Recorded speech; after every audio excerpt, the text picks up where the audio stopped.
Okay, perfect. That was very good. Perfect. The slides take a moment to load. That is helpful, Anil. Thank you. Okay, let's start this by being interactive. Can I just get on the chat where people are logging in from? I'd love to see different locations that people are logging in from. Okay, so we got a lot of people from Mumbai, Hyderabad, Gurgaon, Ajmer, Coimbatore. This is amazing. My son is 13 years old, and I was just telling him how lucky we are that we've all gone through COVID. In a certain sense, there's a lot of tough things. At the same time, it's opened our eyes up, and it's so lovely that we can be with someone from Tirupur, Pune, Bangalore, Vadodara, Cochin, all at the same time.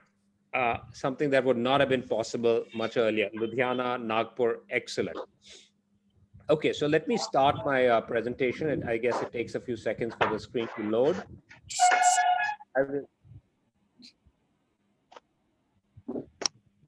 Okay, so my topic today is about building a brand. I just want to be clear that I am a student like all of you. Some of you may have seen that my background was really in investment banking, private equity. So what is an investment banker and private equity guy trying to do building a brand? And, and so today I thought we'll do a couple of things. Um, First, I'll let you get to know me. Through a few questions, hopefully I'll get to know you also. The second, this is a chat. It's not a presentation. I want this to be interactive. When I went to business school at Harvard, I learned a whole new way of learning, which is the Socratic method of dialogue, questions. And always questions are more important than the answers. So I'd love you to ask me a lot of questions, and you can learn from each other. Just give me a second because I see some people are putting something on a chat. I'll have to switch it around. Um, okay, let me just try something here.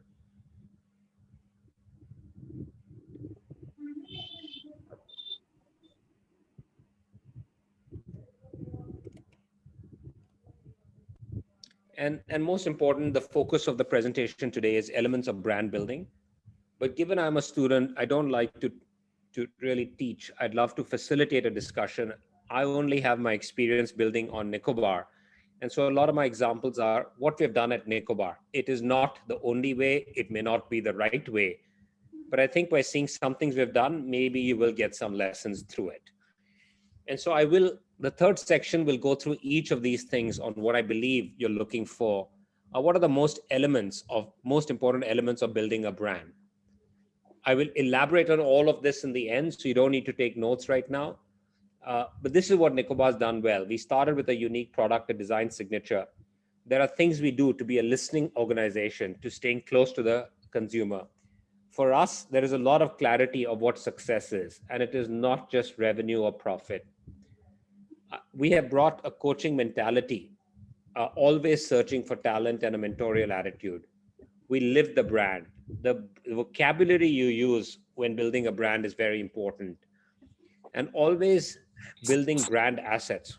And I'll talk about the pop-ups we've done, the journal we've done, which is content, the experiences. We're obsessed with the moon. We have something called Nicotides. So that's what I will end with. And each of these, I will have some details for you. But to me, I'm just going to stop here for a second to make it a little interactive to hear from you. I'd like you to put in your chat, what do you believe a brand is? What is to you a brand?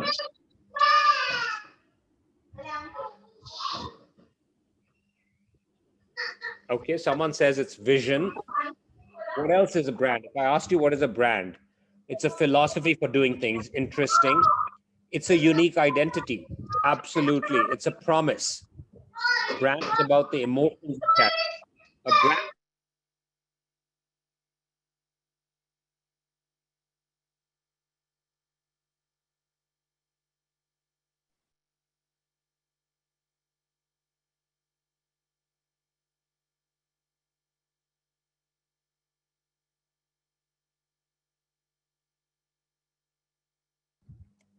Somebody muted me and I could not unmute, but I'm now on unmute.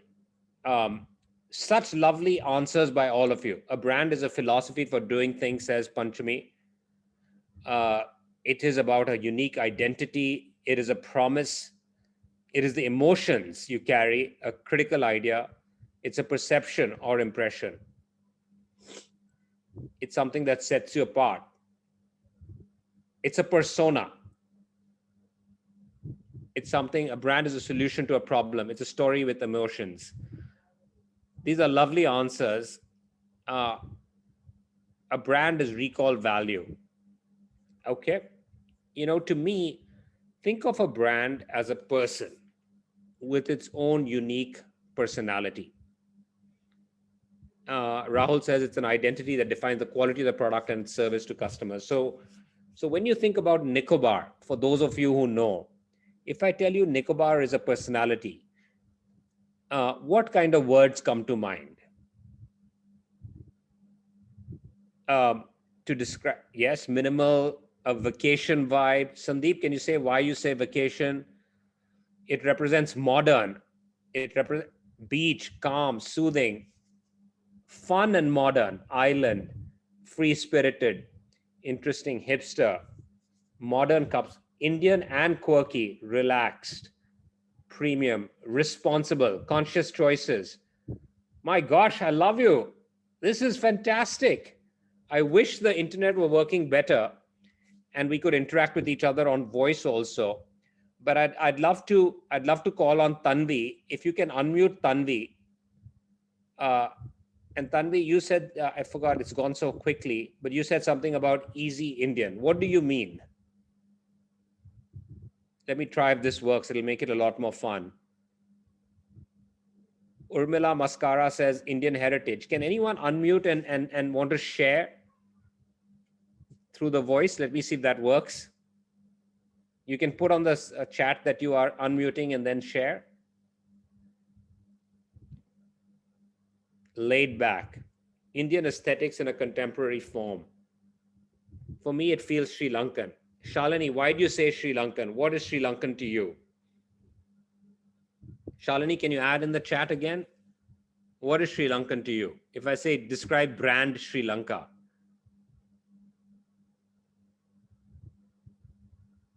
Gaul, that's why. Okay, great. I'll go back to my slides over here. And so to understand Nicobar, I think it's important to sometimes understand any brand.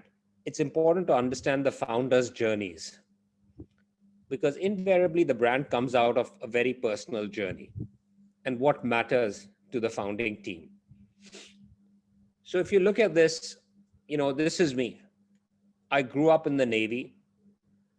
We moved around between Delhi, Bombay, Cochin, and Vizag. At age 18, I go off to America to study at Boston University. And while I was there, at that time, room and board tuition was $20,000 per year, which was a lot for a naval officer. I got half a scholarship, but my parents still had to come up with $10,000 per year for me for 4 years. And I carried a guilt. I worked as a security guard while at college. I worked as a waiter. I worked as a bicycle courier. Even though I studied computer science, I took classes in art history, philosophy. And I think that's really important to have a diverse education. And I say this because now in retrospect, I have great respect for everybody on the shop floor, everybody in the warehouse, everybody doing customer care. And I think it is because of my own experiences as a waiter, as a security guard. And today when we build Nicobar, we say everyone is equal. It's very important. It's very easy when you build a brand to elevate the role of the designer.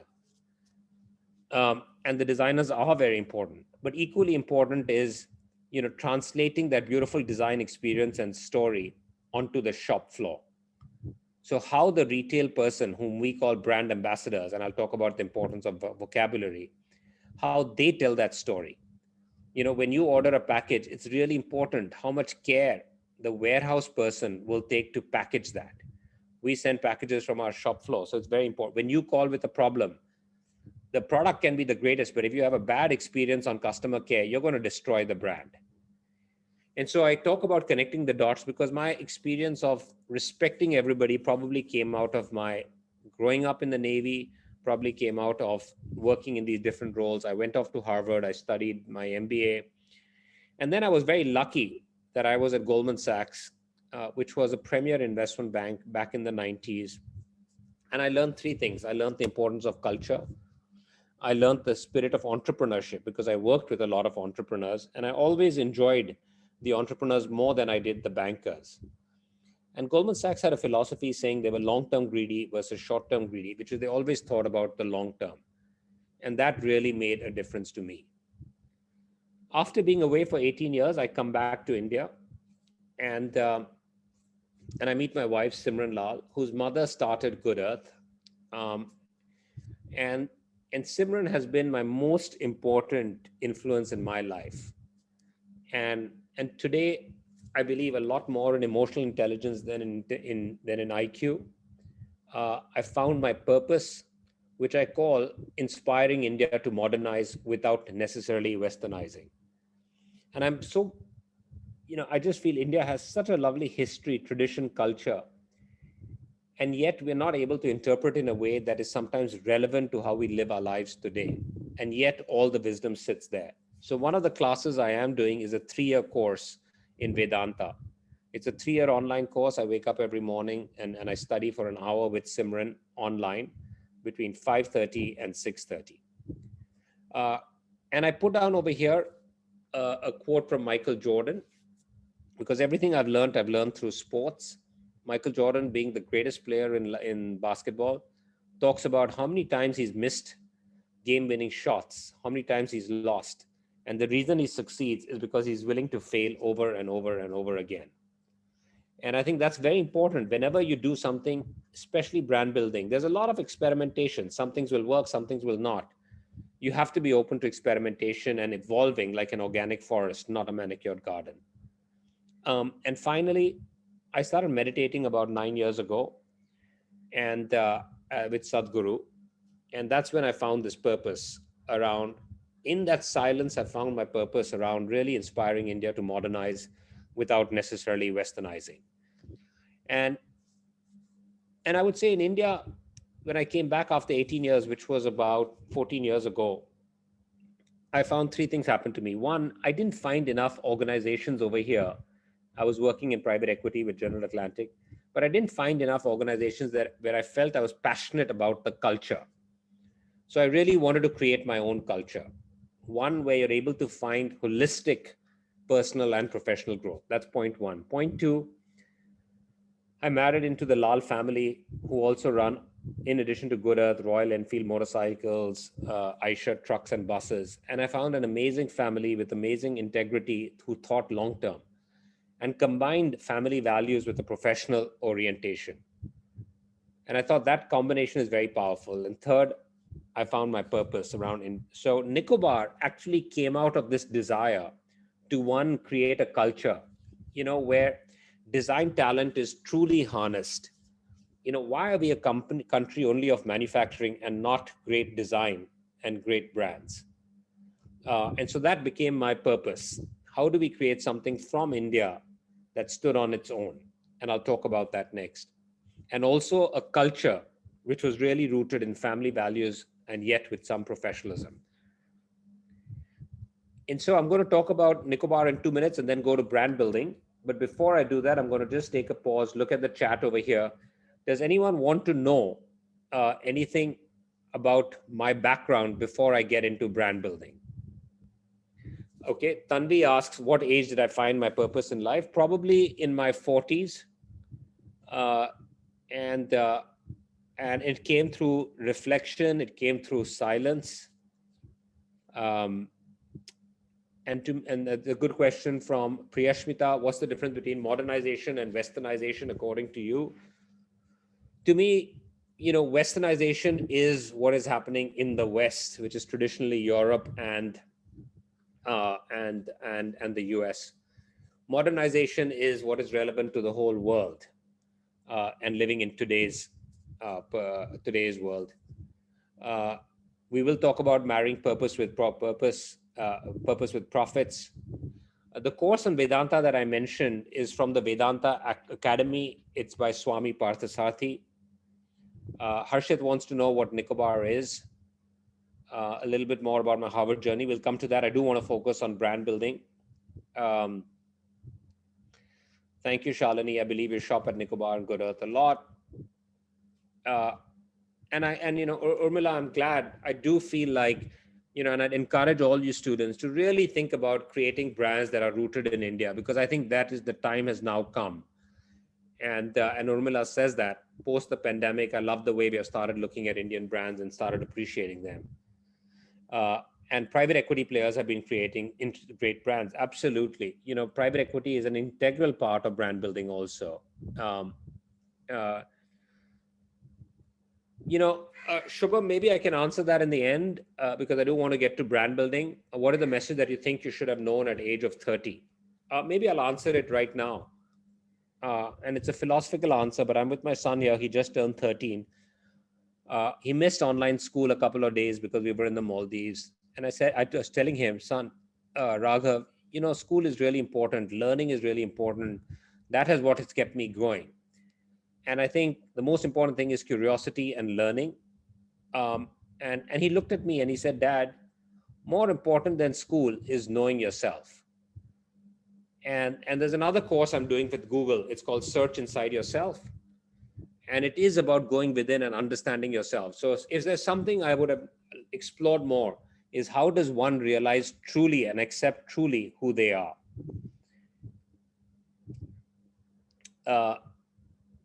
Okay, there are a lot of questions over here. Keep them. I want to get to brand building and then I'll come back to some of this. Yeah. Before I do that, just because I can't hear you guys, is this format working? Are you able to hear clearly? Are the topics relevant? Okay, great. Wonderful.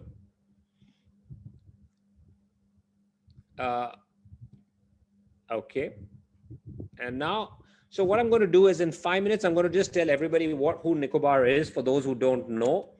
And then we're going to get into what I think is the essentials of brand building. You know, we talked about in brand, one of the most important things is clarity. Why do you exist? And Nicobar exists because we want to create a modern Indian way of living, dressing, and importantly, looking at the world. You know, when we came up with the words looking at the world, I went into raptures because I would say, you know, I've lived in New York, London. And if you asked me 30 years ago, when I had to show up for a party in New York or London, I would always wear my full band gala. And that was what it meant to be Indian. Today, I can easily pair, you know, a band gala top with a pair of jeans. I might wear the band gala without all the buttons tied up. You know, so Indian is not just about the physical, it's about your approach, it's about your view of the world, which is why I study a lot about what being Indian really means. And I wanted to share a very important thing. When Simran and I were starting the brand, you know, we were in, I would say, an existential angst. We said the world doesn't need more product. So why are we actually creating a brand that is going to encourage more consumption? And we really struggled with this.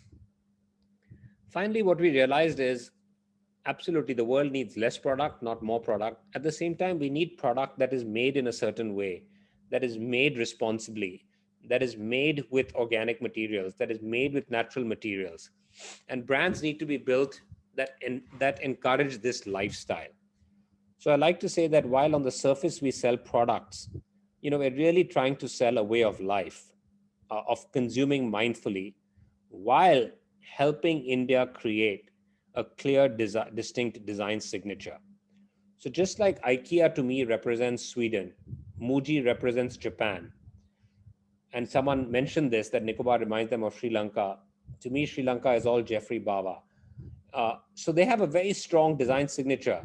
But unfortunately, where is India's tropical modern design language? And that's the movement that I hope all of you, it's not one brand that creates it, it's a movement. And that's why Sri Lanka I use as an example, because it just stands for a certain aesthetic. And I hope a lot more of you will follow this dream of creating a modern design language. So what we do is, if you look at this, we'll take the trousers over here are our weekend trousers, one of our best sellers, but they were inspired by the dhoti. You've seen Madras checks over there. We'll take chanderi from saris and use it to make dresses. So that's how we create something that reflects India, yet is global in appeal. Because I always wanted to design things where, like these products which we designed in conjunction with Master Chef Gary Megan. It's a spice box made in brass and wood. And then the kulhar, inspired from the railway station, but encouraging versatility of product. Can be used as pencil cases. They can be used for espresso in Italy. They can be used for sake in Japan. And that's why I talk about, and so we have 3 product categories. And I'll now move into brand building. But Nicobar is a lifestyle brand on the surface. But actually, if you go deeper, we really want to be a group of people who are absolutely crazy about design and digital. And when you dig deeper, actually, we're trying to be a conscious learning organization. And so when you're thinking about brand building, what are you doing? You can say, I'm building shoes. I'm creating shoes. That's not very profound, right? But if you're creating a way of walking where you're more in touch with the earth, now that starts making a little more deep purpose. And so that's why I would just encourage you, beyond thinking of what the surface level is when you're building a brand, to really go deep down into seeing how are you trying to make the world a better place? How are you trying to do something that has some meaning associated with it? And so I'm going to go into this. I'll just pause over there. And now we're going to go into the main section on brand building. But before we do that, I'm coming back to the chat. And any questions you have around Nicobar, or any questions that prompted that I can answer in the next question. And maybe I will ask you now, everybody to put down 2 of their favorite brands that they admire.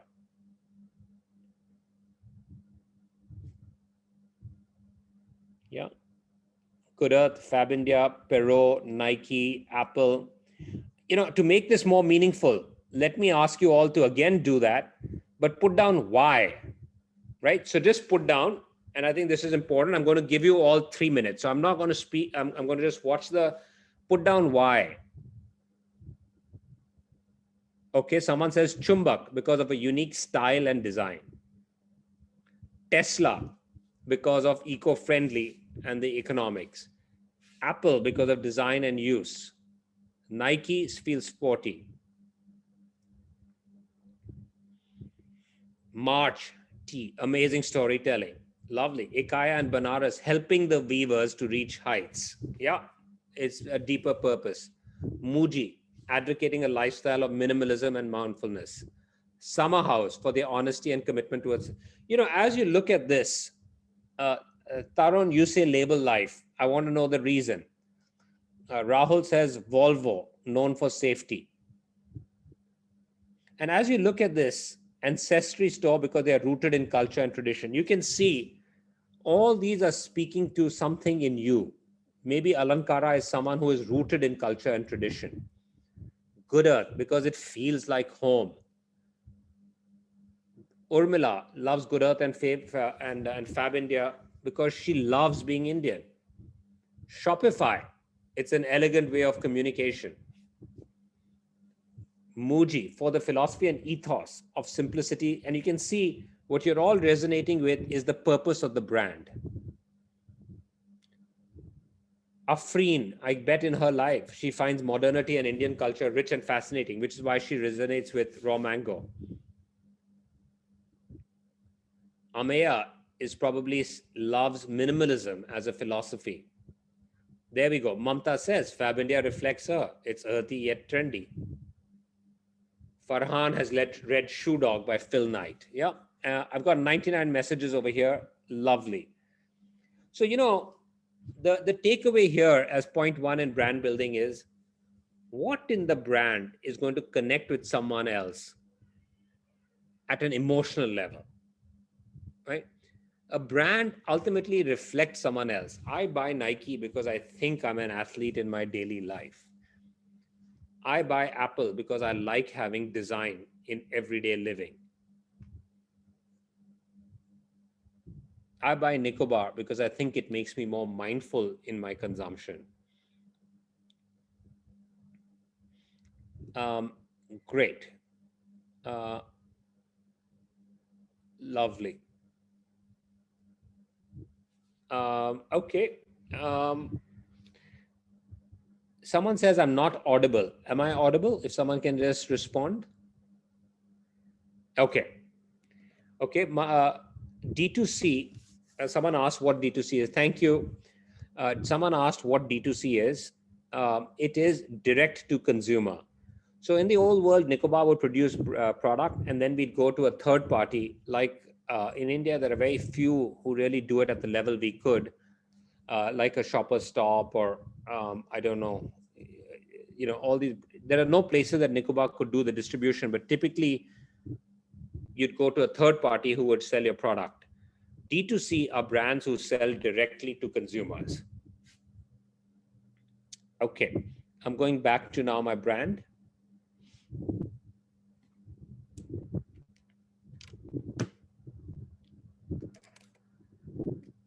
Okay. So here are some things. I think the first thing is you start with a unique product and a design signature. I would say, that's the thing that we're most proud of at Nicobar is when you see something Nicobar, some people say that's very Nicobar, even when it is not. And that is a compliment to us in the sense that now we have a unique design signature. Our extended identity is around nature. We are absolutely obsessed with stars, stripes, moon, ocean, sea, wildlife, palms. So wherever you go, you will see. You can even see we have hung little plants in this pop-up, right? Stripes is a great part of us. Even you can see inside this kurta, there's some elements of nature just on the collar. So it's not even to show others, it's for ourselves. And so that's the first thing I'd ask you to do is really think about what is the uniqueness in your design signature? What is the uniqueness in your visual library? And here's some, these are just customers. Like you said, Nicobar is now known for our fabrics. Nicobar is known for the global appeal. Nicobar is known for gifting. So the second thing is what I call a listening organization. Every day when we started Nicobar, I used to write to 5 customers and just ask them what they thought of the product. I used to spend time in the stores, and I cannot recommend that more than anything else. If you're going to build a brand, please find a way to remain connected to your customers. You learn a lot from that, and that should help you drive the agenda. And just because someone says they want a brown kurta doesn't mean you make a brown kurta. But suppose that person said, I want a brown kurta for my father. What you're picking up over there in that conversation is people need help with gifting. I think it's tougher to find a gift than to buy something for yourself. And therefore, I would highly encourage, I think there's a big market for people to solve the problem of making gifting beautiful, making gifting personal. So when you hear something, don't interpret it literally, but try and see what is the need. So he was looking for a brown kurta. That was a need. But what he was really looking for is a gift for his father. And he didn't say that, right? He said, I'm looking for a brown kurta for my father.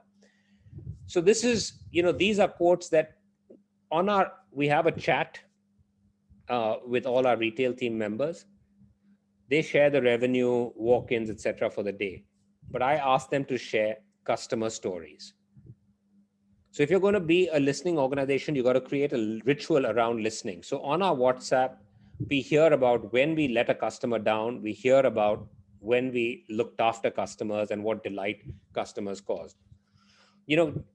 Just the other day, a customer sent sweets to our warehouse. That's how amazing some people out there are. And they said, I know your team in the warehouse is working hard. And here's a box of sweets from me to thank them in the warehouse. You know, they send cake to our retail team. You know, and that's what I don't want Nicobar to be a brand that we created. I want Nicobar to be a brand that we co-created. So my second lesson for you guys to consider is how can you be a combination of what I call inner belief, which is expressing yourself, at the same time being tuned into the customer and listening to the customer. The third I talk about is clarity of success beyond financials. So you will always get tempted to make purpose and to make profits, and I think it's absolutely needed. But we are very clear that in addition to that, why are we trying to make money? We're trying to make money so that we can use the money to shape culture, this culture of mindfulness. You know, we're trying to make the money so we can contribute to a contemporary design language. Nicobar taps, this was Harper's. Nicobar taps into this very idea and brings the world home and equally India to the world. Pieces that fit into your wardrobe and live anywhere in the world. You know, we want Indian design to glow global. The third is giving back to society. Even when we weren't making money, the first thing we did is a collaboration with World Wildlife Fund for the animals of the Nicobar Islands. We've done things for saving the Asian elephant. Right now, when you go on our site, we encourage you to plant trees. So give a gift of trees. And I think it's less than 100 rupees per tree, but just planting trees on behalf of someone else. And that notion has kept us anchored. And finally, we want anybody who comes to Nicobar to feel like they have grown holistically, personally, and professionally. So really visualizing what success is as you build the brand beyond numbers is important. The fourth is people. I know a lot of you are talented. I sometimes say, you know, I'm the least talented at Nicobar, but I know myself and I have surrounded myself with an amazing team. And brands are built not by an individual, but by talented people. I'm a big sports fan, and as a coach, even when you're a coach of a Premier League team like Chelsea, Liverpool, Arsenal, you spend 30% of your time still finding talent, and you've got the greatest people in your team already. You've got the greatest people working for you, and yet you're spending time looking for new people. And you spend a lot of your time on building culture. So that was my model. You know, I spent 250 meetings to find the first 9 people to join the Nicobar journey. And I would encourage you all, you know, right from now, keep a list of people you meet, you admire, whether you want them to join your team, whether they want them to be an advisor. But that is a critical part of building a brand. You cannot do it with one person. Fifth, living the brand through the team. You know, we talk about, in our interviews, we try and see whether people who are joining us are mindful, whether they believe in sustainability. You've got to get a team that really believes in the purpose. Our best performing posts on Instagram are always where we use our own people. Sonal Tyagi over here gets the highest responses, but we do it all the time. You know, this is how we sometimes look at Nicobar. I'll show you later our meetings, but we live the brand. And I think that's really important, is nothing else. The one advice is your team should live the brand. I'm going to go through 2 more and then open it up to questions. But the vocabulary is very important. So we don't call Nicobar a company. We don't call our stores. We don't call them offices. We try and use studio instead of company. We try and use island instead of store. We have a lovely farmhouse, which is where we have our working spaces. We call it the tree house, not the office. This is a scene from our everyday life. We didn't Photoshop this. It was just, this is what living the brand is. This is our design team at work. You know, this is another meeting happening at Nicobar where we did an Airbnb collaboration, but our spaces are done up like this. So it's about living the brand. We call our customers guests. because we want to welcome them like in an Indian home, you welcome a guest. We don't want people to sell in the store. We want them to inspire. We don't call them salespeople, we call them brand ambassadors, because really knowing and living the brand is what is most important. That's a look at one of our stores.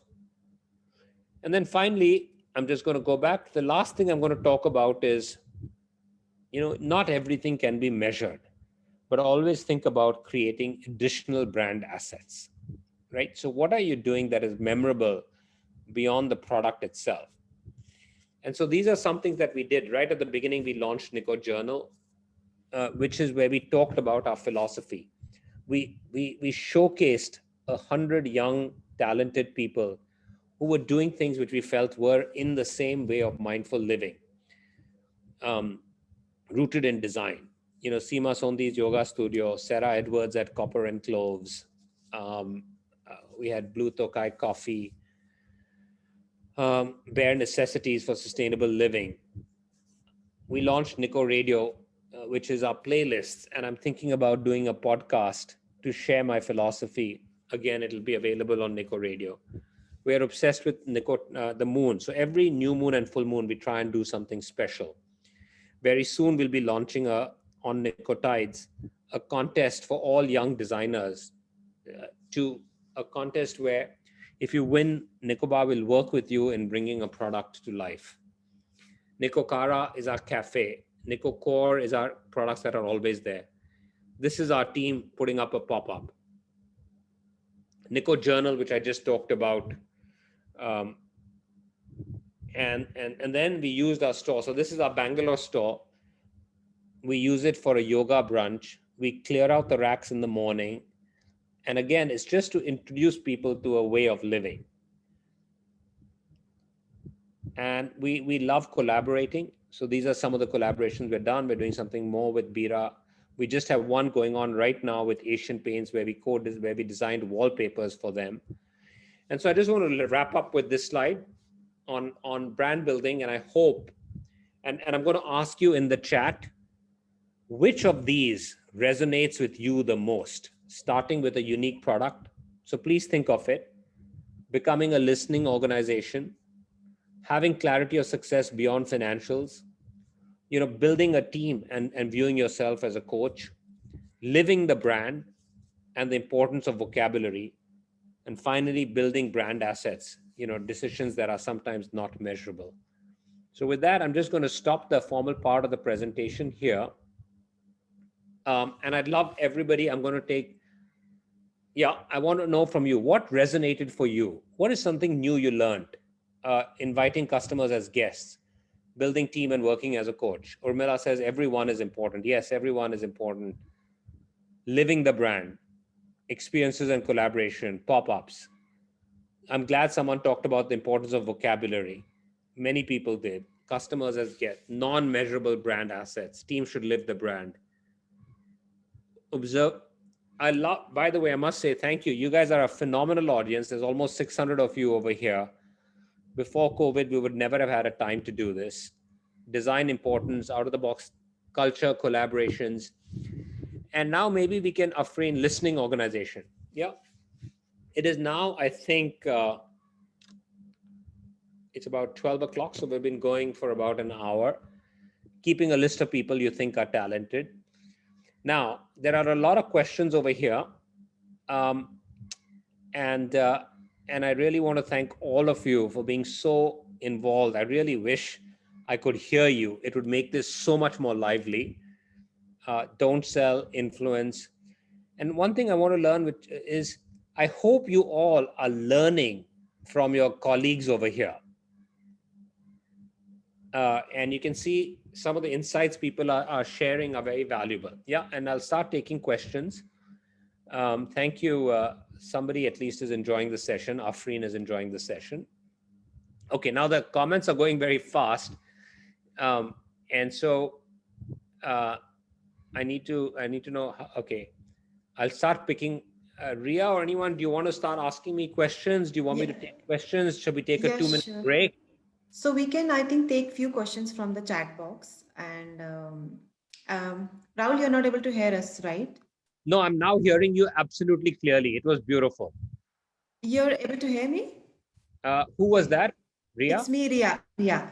I can hear you absolutely clearly. It's fantastic. Okay, then it's really good. Then I'll just directly ask the questions. We will just. And I'm wondering if you can unmute, because it'd be lovely to hear the question directly sometimes from the guest also. So I Yeah, think sure. everybody, everybody has, I think if you go into participants, there's a feature to raise your hand.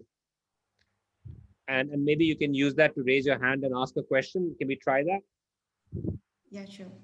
Okay. So we have few people who have. Okay. Ria, you can moderate and you let me know what you'd like me to do.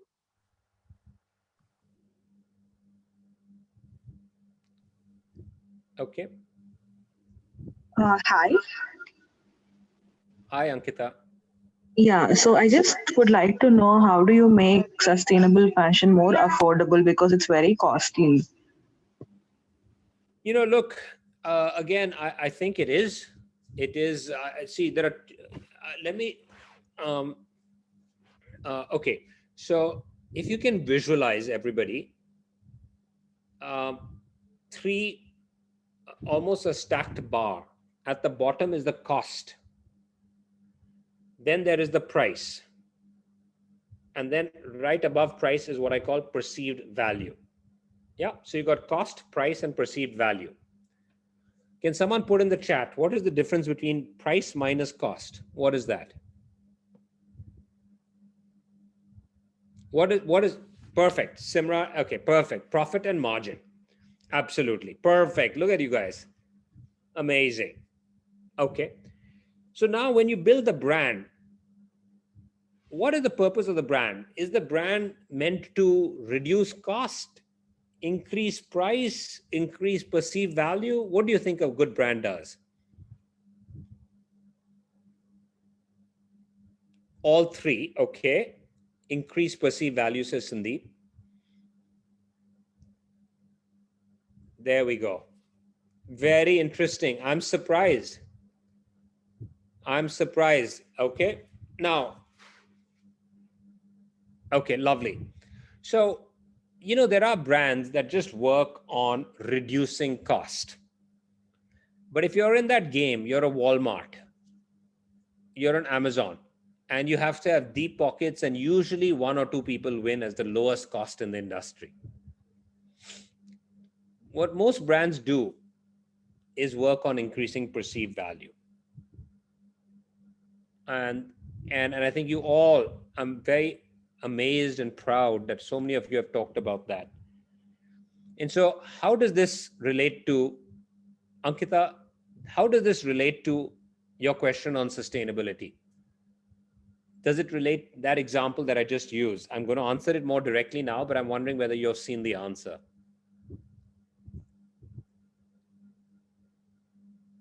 Ankita, can you hear me?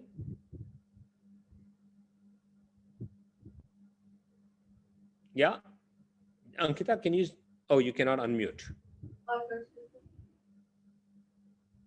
Can someone unmute Ankita? Hello? Yeah, I understood your example. Yeah. So basically what I was trying to say there is, look, it is true. I think for the future, sustainable products, there will always be cheaper alternatives to sustainable products. That is the reality. I think we owe it to be creative, to work on reducing cost, and we absolutely do. On our third birthday, we decided to go plastic free, and we did it 85% plastic free right now. Um, you know, and it's very tough to do home packaging, especially for e-commerce, with the way things are handled in this country. But we did it, and we took a little extra cost. But I think our customers also appreciate us for it. So for example, we offer gifting, but we charge 50 rupees for the gift wrap. So people know that they're paying for it. So we absolutely will work on keeping on reducing costs, right? We're always looking out for organic materials with better prices, better costs. But the real thing with sustainability is to work on the perceived value, to be able to let everybody see the impact of buying 10 clothes a year versus buying 3 has. And I think that is, in my view, it's really about the perceived value, seeing the plastic end up in the oceans, you know, seeing the amount of waste that we all are creating. And that'll nudge us towards a more sustainable life. And I think COVID really nature's way of reminding us that we need to live much more in sync with the environment. So, that's my view, Ankita. I hope that helps. It is about increasing perceived value much more than just reducing costs. Yeah, Ria, you want to take the next question? Yeah, sure. So we have another question from, I guess, Swati. Yeah. Just a minute. So, Hello, sir. yeah. Can you hear me? Hi, Swati, you can go Swati. ahead. Swati, tell us, before you ask your question, tell us where are you calling from and tell us one brand you admire.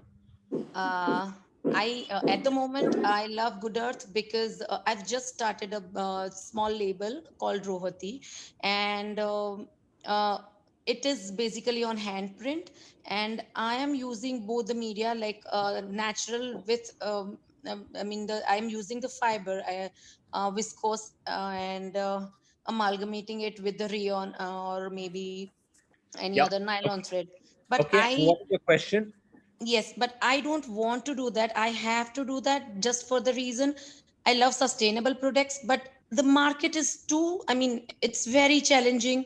I don't know how to survive. So, uh, because I've just started a label, it is, a lot of money that is invested, and there is no market, or maybe like the cost of production is getting too high because making such products like the clothes, the fabric we source is definitely going to be higher. Like if we use kala cotton, definitely it's going to be higher than the local production. How can Swati, we how can we reduce that, sorry, sir? I'm sorry to interrupt, but I just want to know what is your question?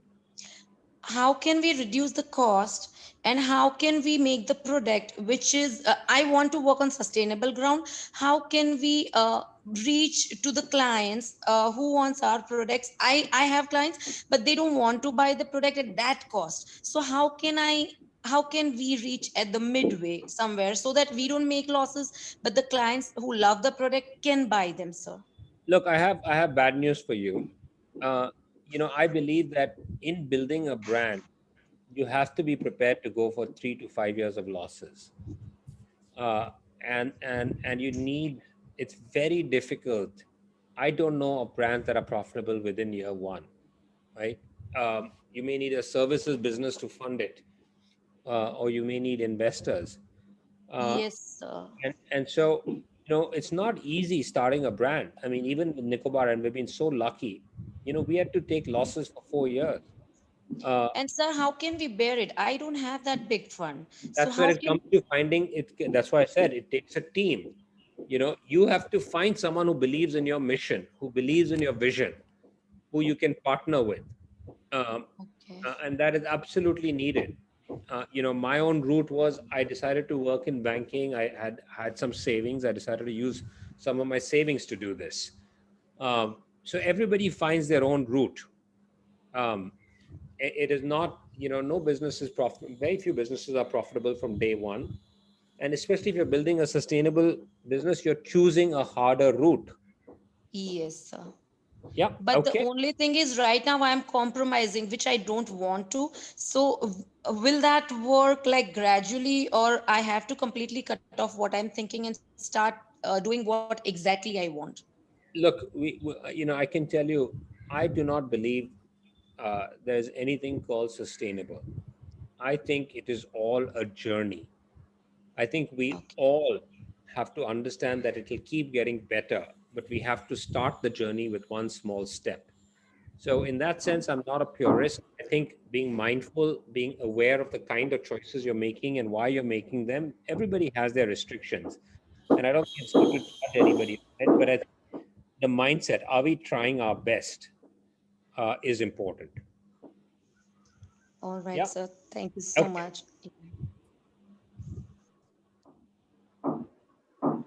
Yeah. Okay. Yeah. Who's next on the question? Tanvi, you have a question? Or Ria's moderating? Ria? Yeah, I think Ruchi wants to go next. Ruchi Gaur. Thanks, Ria. Hi, Raul. This is Ruchi Gaur. I am joining from Madhya Pradesh, but I've worked with Swiggy, Amazon, and a couple of e-commerce organizations in the past, and I'm starting something of my own. So the venture is essentially into handicrafts and toys. Again, coming from Indian roots, Indian designs, Indian artisans and local businesses. So my question here is. Around prioritizing branding. Well, you gave some phenomenal ideas, and when listening to them, I was contemplating that as a starter, there is a crunch in terms of both bandwidth and resources in terms of prioritizing between must-haves and good-to-haves. So, are there really any pointers in sequence for branding which are like non-negotiable and must-haves to start with, and then later on with maturity, probably all of these points could be addressed? Ruchi, that's a great question. I'm just going to put in the chat something uh, that is somewhat related, and then I'll come directly to your question. Sure, thank you. Just one second.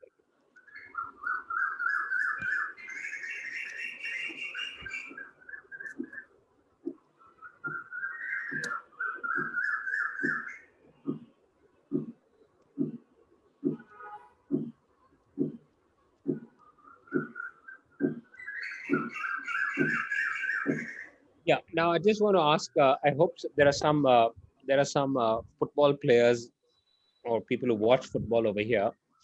So maybe on the chat you can tell me. In the football team, there's a goalkeeper. There are defenders. There are midfielders, and there are strikers or forwards. Yeah. So goalkeeper, defender. I can see Zaid is nodding. So Zaid is clearly a football player. Goalkeeper, defender, midfielder, forward. Who's the most important? Purvi, thank you for noticing the lovely bird calls. Okay, who's all? Goalkeeper, all of them. Manager, perfect, Zaid. That's it. The midfield. The team is important. Okay, perfect. It's a synergy, says Dr. Anand. Yeah, and so this is the first thing I would say to answer your question, Ruchi, is I just put down something if people can just see. At Nicobar, they built Nicobar by saying every single player is important, as Sandeep says, right? So there's design is the first. But after you create great product, you've got to be able to story tell that really well.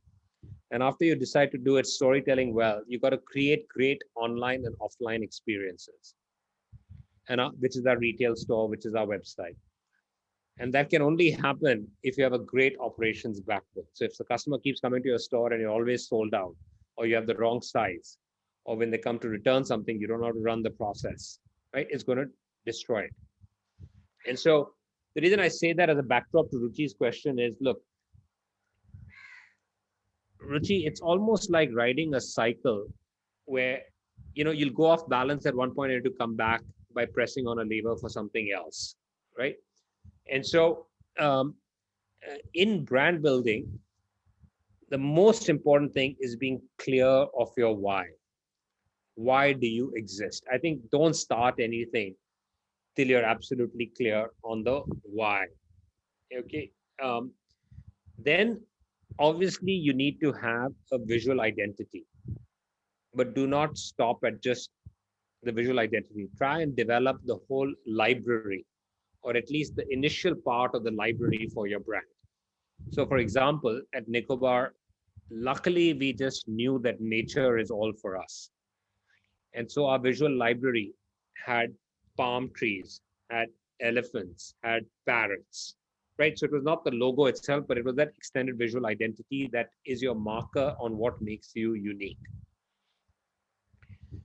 And then I don't think Nicobar could have been built without social media, without Instagram specifically. So you choose what is going to be your main storytelling communication vehicle. It could be Instagram, it could be newsletter, it could be something else. So I'd say that these three, starting with the why, a memorable identity, and really a memorable identity with a visual library. And then the storytelling. That's where it gets the most interesting. But if you can focus on, I would say, one channel in the beginning and doing it really well, instead of spreading yourself too thin early on, I think that can make a difference.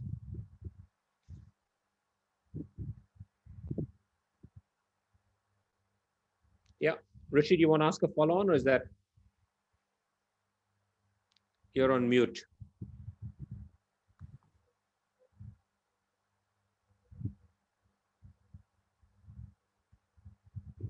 Ria, I think Ruchi is still on mute. Yeah, I have unmuted her, but she's not able to. Ruchi, I think she's. Yeah, now I can speak. Yeah, thank you so much, Raul. That helps. That gives a great direction to start with.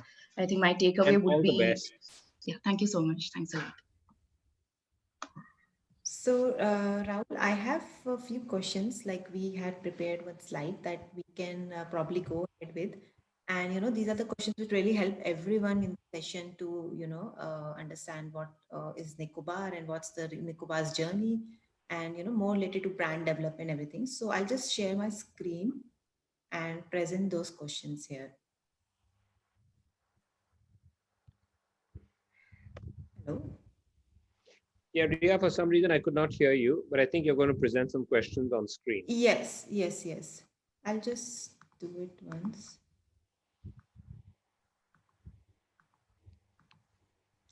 Okay, let's do this before we get to these questions, Ria. While you're putting up, let's take a 2-minute break where everybody can just stretch. It's 11:42. Let's take a break for 2 minutes and then we'll come back. Yeah. Yeah, sure. So everybody can stretch, take some nice breaths, and we'll come back.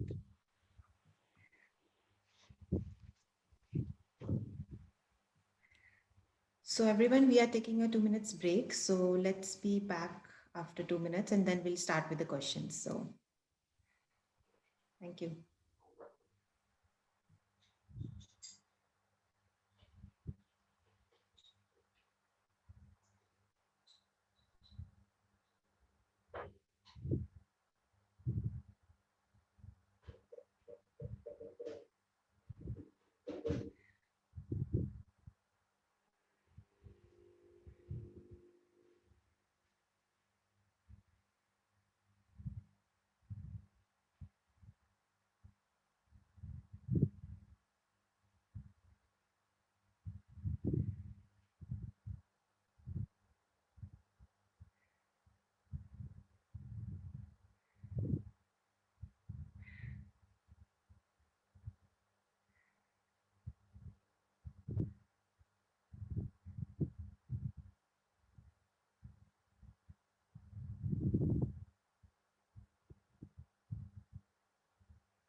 Okay, Ria, I am back. So whenever you want to start again. Yeah, hi Raul. Yes, just I'm putting up the slide. Just give me 1 minute. And I just want to say, I know we've been going for, I think, 1 hour, 15 minutes. Uh, and anybody who is bored or has other things to do, please feel free to drop off. Don't feel obligated to stay for the whole thing.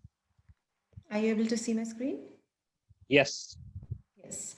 So I have these questions. So I wanted to just go ahead and maybe, start with them. Okay. Great. Uh, Uh, I, uh, yeah, I'll just start with the first question. So I'll just also read out to you so that, everyone also can hear and see on the screen as well. yeah, So perfect. at the point of creating a brand personality and culture, but something we really struggle with this is building a team that believes in the same values and help us exclude that.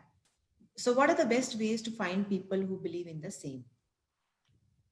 Um, you know, Look, uh, the first thing is I just feel like one has to start with the view that, there are different ways of building a brand. As I said, I know one way. And for me, at least having a year's worth of capital is needed. There are so many people I admire who are able to start with less, but I don't know how they do it. So I think the first thing is to make sure that you've got some capital to start. It just makes life a little easier, and it does help in getting others on board also. That said, as I gave you my example, I met 250 people before finding the first 9 people, and of the first 9 people, 6 are still with me 5 years later. Um, and I think you look for two things, right? You always look for values, and then you look for technical competence. And so you need to articulate what kind of values do you want the team to embody. And for Nicobar, we were looking for people who are on this mindful journey. We were looking for people who believed in design. Um, we are looking for people who, believe that work should be a place for personal and professional growth, not just professional growth, right? We wanted people who are mentorial, for us, authentic. So first is um, knowing what your culture stands for, and then being able to hire people who match that. So now, how do you find out? And so then the questions that you ask in the interviews start getting mapped to your values.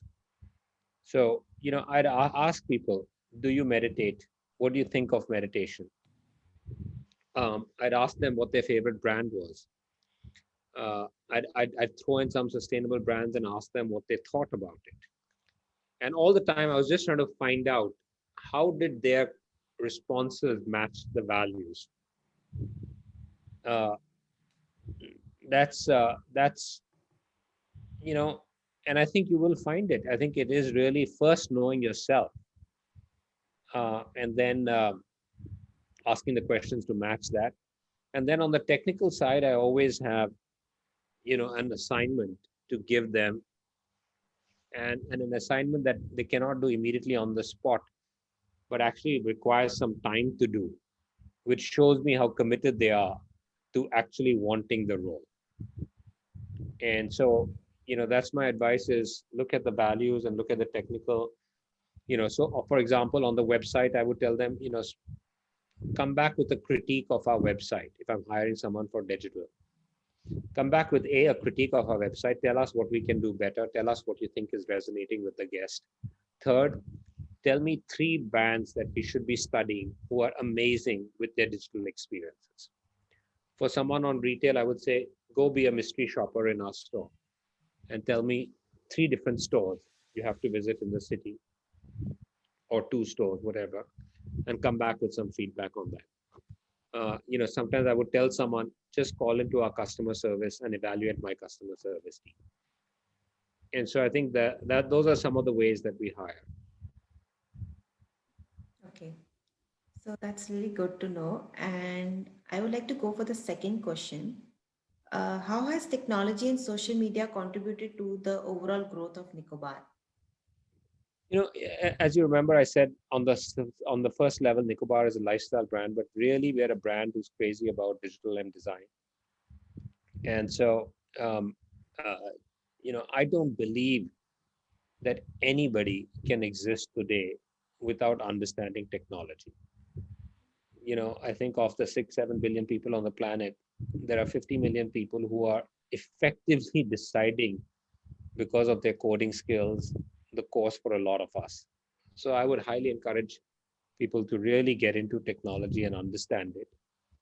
Um, and uh, and the way I do it is, I find that I'm 51 years old, so I find that I think everybody needs mentor and a mentee, and so I always try and look for some younger kids who can teach me.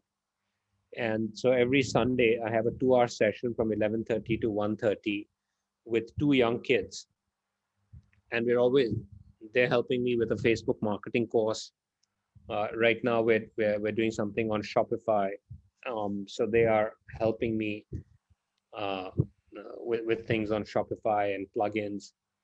So my recommendation is always find, in your circle, find 2 people, 3 people who are just amazing with technology, and surround yourselves and learn from them. In terms of social media, Nicobar could not have been created without Instagram. It would have been far too expensive. And so I would say that there are lots of things we all don't like about social media. Highly recommend the movie Social Dilemma, the documentary. That said, Instagram has been absolutely critical for our growth. That's very good. And how did you understand the fashion aspect of the brand being from a business background? Oh, luckily, uh, uh, the co-founders at Nicobar, the whole design team is very, very special. And I just want to recognize them here. Rajiv Purohit came from Ralph Lauren in New York. Uh, he spent about 14, 15 years in New York. He now heads our home. Arya Nerkar heads our home with Rajiv, and she was uh, at Rhode Island School of Design. Aparna Chandra heads our clothing, has been a very good friend of my wife's for the last 25 years. Um, and then Divya Kapoor heads our travel. And we're great friends. Um,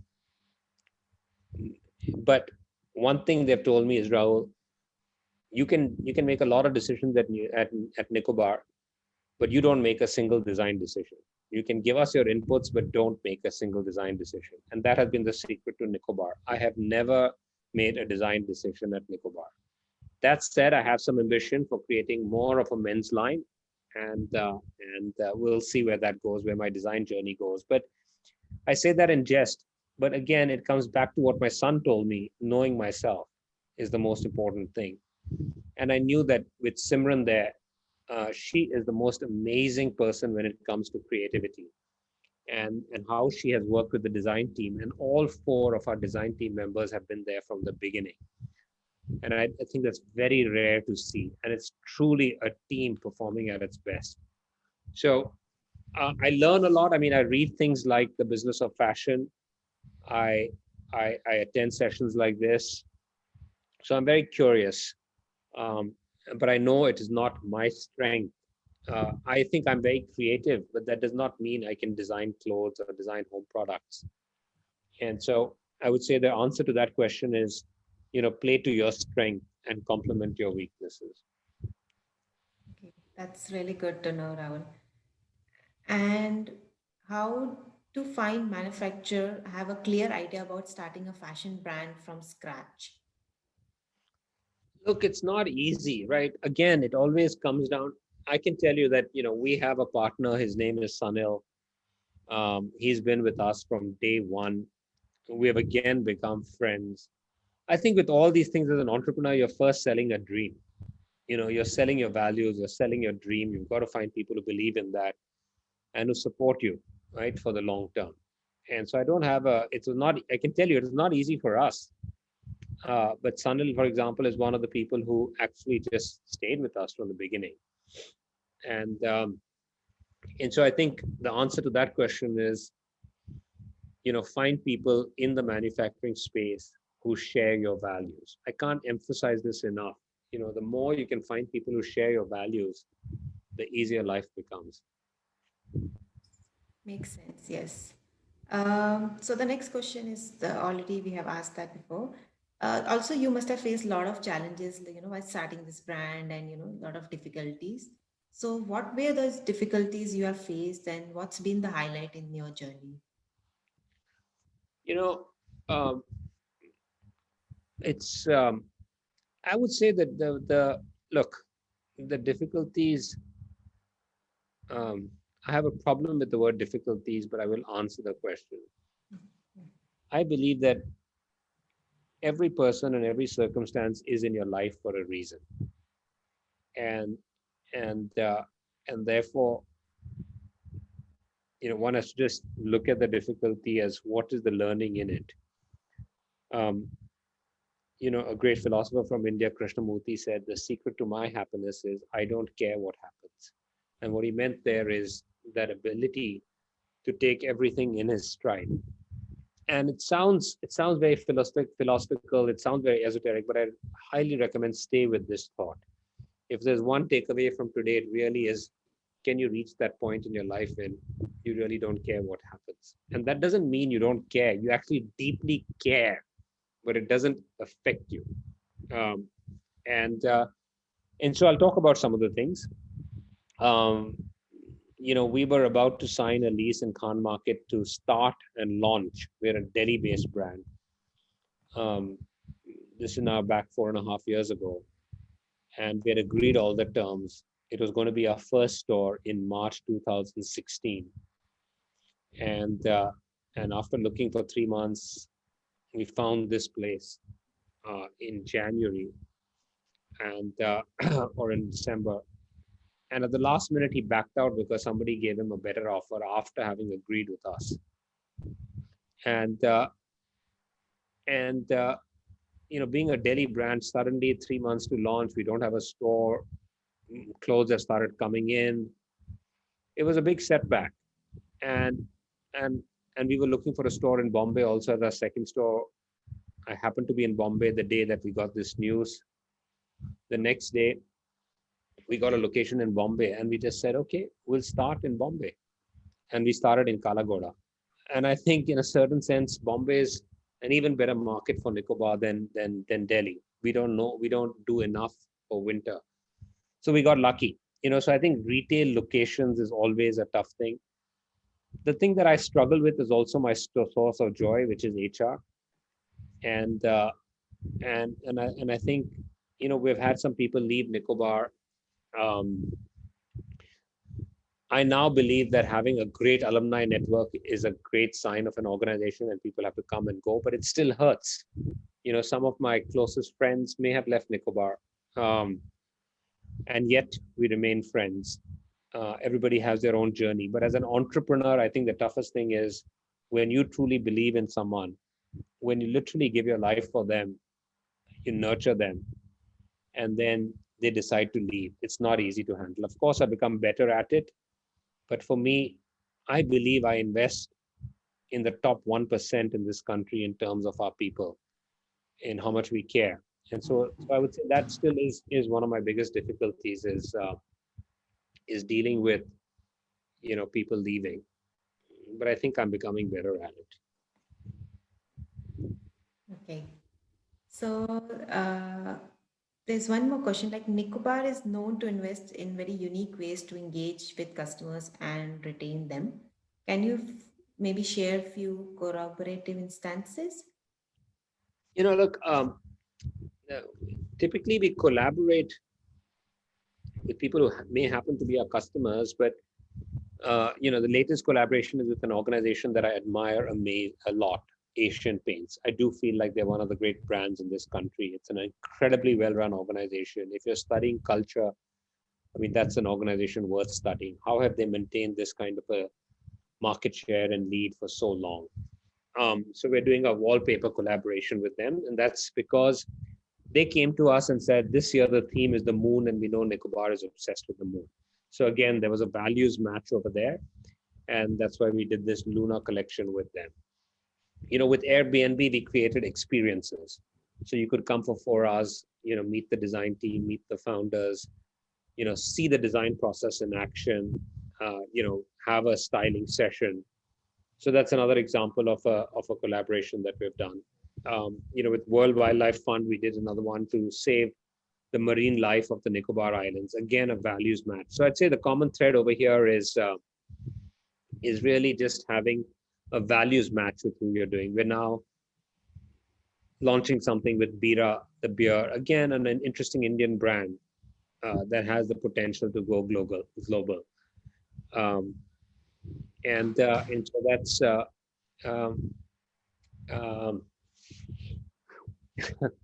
I invited our team also, someone to join, and one of my favorite people is on the call.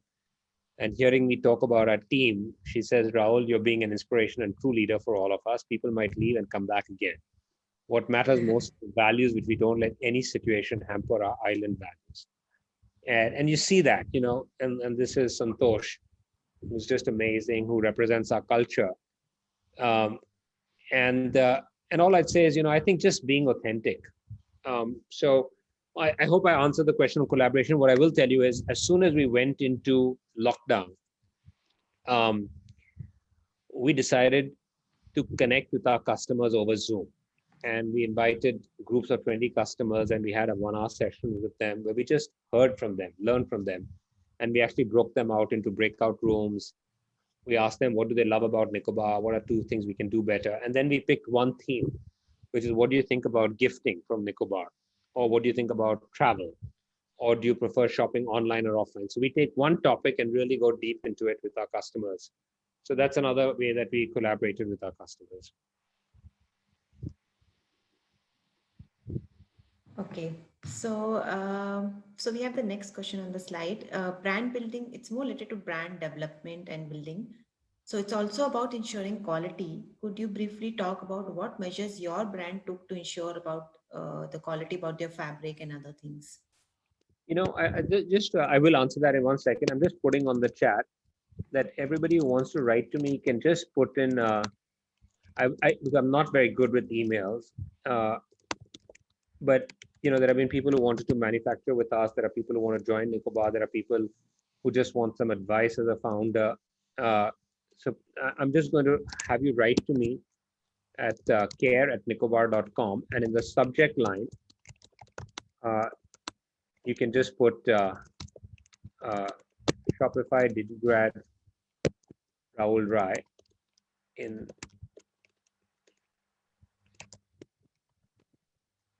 Yeah, if you just put that, then I'll just collate all the responses and try and respond to people. Yeah. So if you just put that in the subject line, then we'll at least be able to reduce the to make sure that I'm able to see it. Yeah, did everyone get that? If you can just respond on the chat, those who wanted, because I cannot keep up with the number of. Perfect. I think everyone got it. So just be patient, and if you just send something and try and keep your email short, it will be easier for me to respond. Thank you. Okay, so next question, Ria, you said about brand building. Yeah. Look,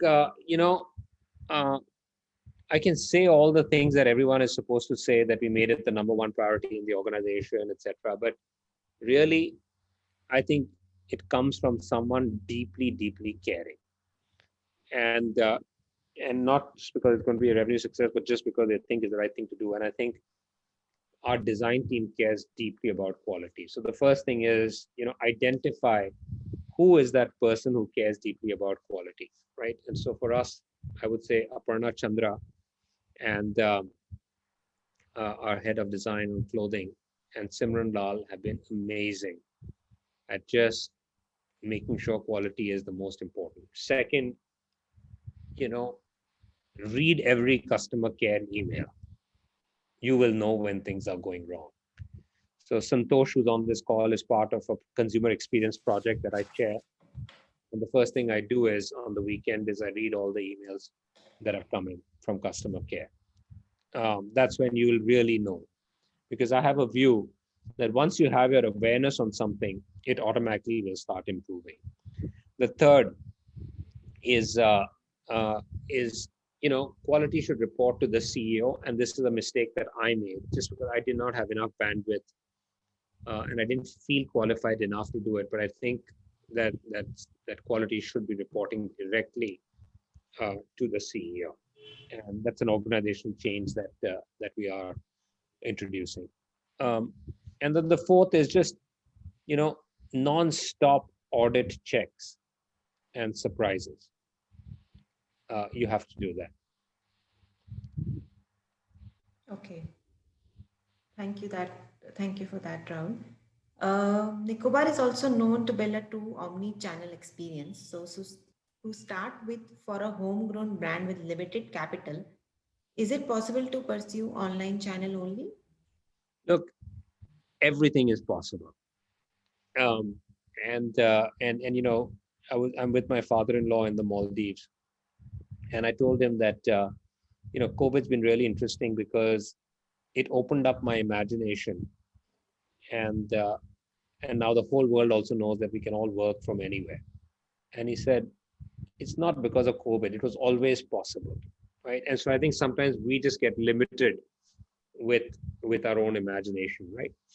And so look, it's absolutely possible. In fact, I would say many more brands have done it more successfully with only an online channel. I think for Nicobar, our purpose is what I call, we are a human-centered digital brand. And so for us, that human connect is really important. And so we wanted to have a store experience just because it matched with our philosophy first and foremost. But it turns out that it's been the most amazing thing, because I think the more premium you are, the more you need to have an offline presence. The more you're trying to raise your perceived value, the more important it is to have that offline presence so that people can touch, feel, smell, hear. I also think it's a great way to get to know your guests. So I think, truly customer research experience really gets done in an offline way. That said, it's possible to do online only, of course. So when I started Nicobar, I said in year one, 90% of our sales will be offline and 10% online. By year 5, it should be 50-50. And by year 10, it should be 90% online and 10% offline. And so we're kind of there now. More than 50% of our revenue comes from online today. Okay. So also one more question about the innovation. Like if I bring any innovation in my brand, then they will also copy that idea in a very less time. So how do really we make our brand very unique? Okay. So here's what I'm going to just put down in the chat, because I think this is a really important concept.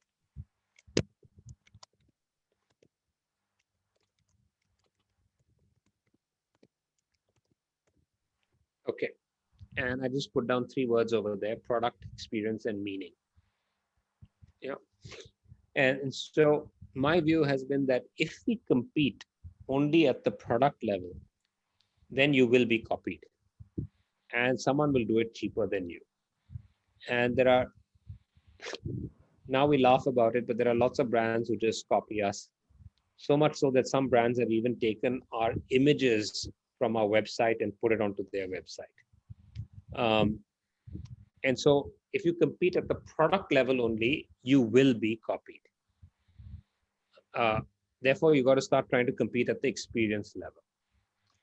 And that experience of walking into a store, meeting Santosh, having her be the brand ambassador, telling you about Nicobar, when you have a problem with customer service, how we respond, are we able to recommend the right gift for you? If you chose to buy the Shillong jammies, are we able to suggest something for you? Are we able to add value through styling, through gifting? Now we're suddenly competing at the experience level. and not just at the product level. That is much more difficult to copy. If ultimately we compete at the meaning level, because you're buying Nicobar, because you know that we're an authentic, or you believe that we're an authentic brand that stands for Indianness, that stands for sustainability, that stands for trying to create this culture of India in a global world, then it becomes very, very difficult to compete with that. So I think the innovation at a product level is easiest to copy, tougher to copy at the experience level, and very tough to copy at the meaning level. Okay. So also a lot of people who are starting the brand, they are like the students. So how much is it advisable for opening a new brand at student level? Sorry, say that again. So if a lot of people who are starting a brand, they may be like, the students from fashion industry already. So how will it be advisable for opening a brand if they are a student and they want to, just pass out after college and start a brand? Look, again, I think it all depends on what my son Raga said. Search inside yourself. If you're ready at age 18, 17, 16 to take a lot of knocks, if you feel you have, um, people around you who will support you, of course, do it. I mean, I know Oyo Rooms was started by Ritesh, who's, I think he was 16 or something when he started this. Bill Gates started Microsoft when he dropped out of college to start it. So did Zuckerberg. So, but they were, they had a brilliant idea. They were tenacious. So there's nothing. I started Nicobar when I was, I think, 45. Uh, I think there are more people who started in their 20s. So I don't think it's about the student. It's about, are you ready for it? Have you can't think through everything, but are you prepared for the ups and downs? Do you have some capital to survive? Do you have some good people around you? Do you have a unique idea? I think these are the basic questions. Okay. So I think age is just a number. It's just your passion and determination to, start a brand and go ahead Absolutely. with that. Yeah. Thank you so much, Rahul, for answering all these questions because that's really important for the audience to also understand your point of view, for how to build a brand and also how the Nicobar journey has been till now. I think I will also take some questions from the audience. We have a lot of them in the chat box. Well, So maybe before we take audience, yeah, because it's really lovely that we've had almost 500, 600 people on this. If we can just take 2 minutes and people can now maybe reflect, because I think reflection is a really important point, yeah. and give me some feedback on just what have worked for you in this session. What can we do better? I think if we just spend 2 minutes, it's now 12:13 on. It's 12:43. So maybe for 3 minutes, I would love some feedback on what has worked well and what we can improve over here.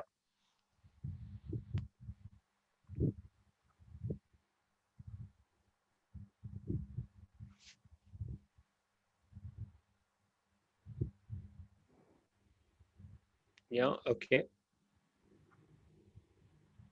Mamta would have liked a little more insights. Ameya liked the insights on building a brand. Okay, some year-over-year data. I mean, you can ask that question, Bidhi. I don't know. We can definitely get you, I think, YOY data.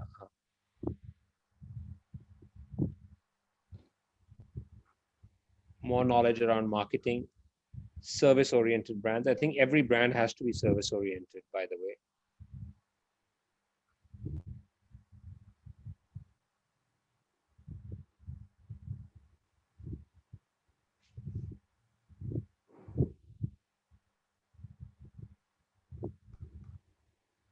More on Instagram ads.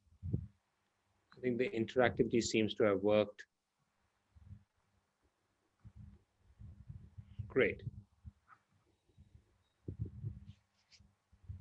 Okay, that's good to hear that the session was better than some classes in college.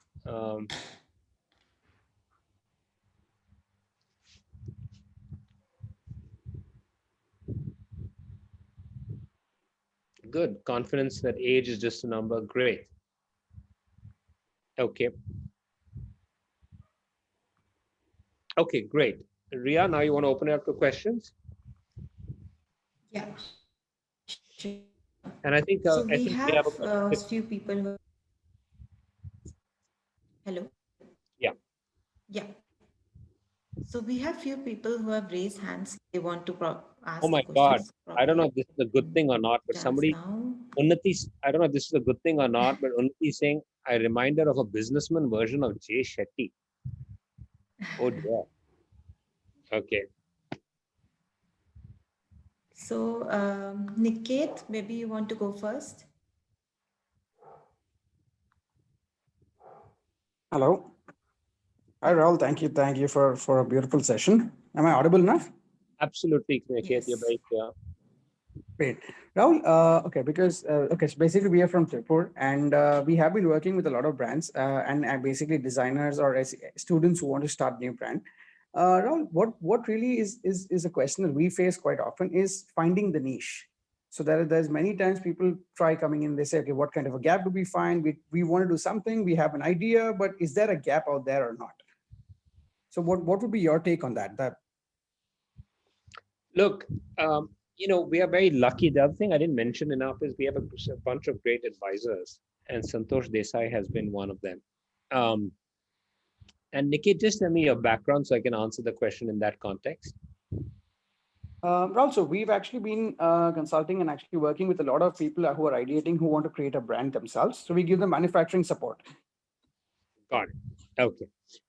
Look, there are two ways to go about this. One is identifying a gap, and two is having an inner belief.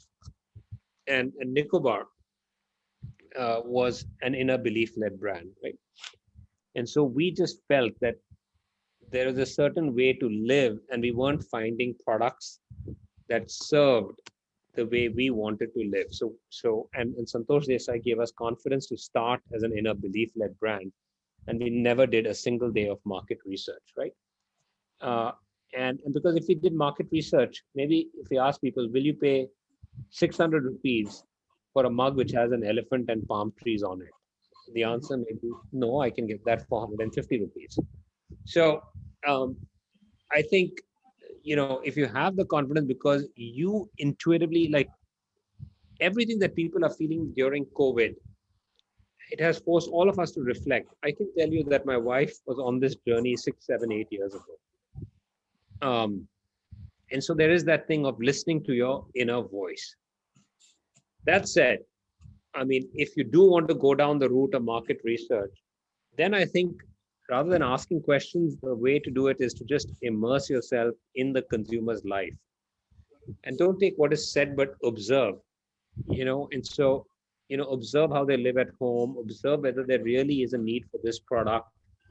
Uh, I think it's more about observation versus just asking questions. And that's why I used the example earlier where, by hearing this person talk about needing a kurta for their father, you understood the real need was gifting.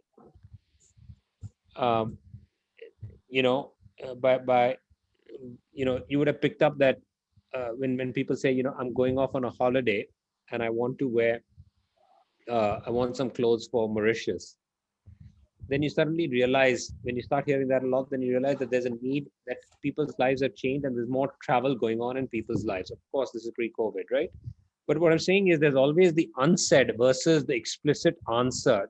So in that same question, if you ask the question, do you need clothes for travel? The answer is no. But when you hear people, you realize that people are looking for wardrobes for their travel.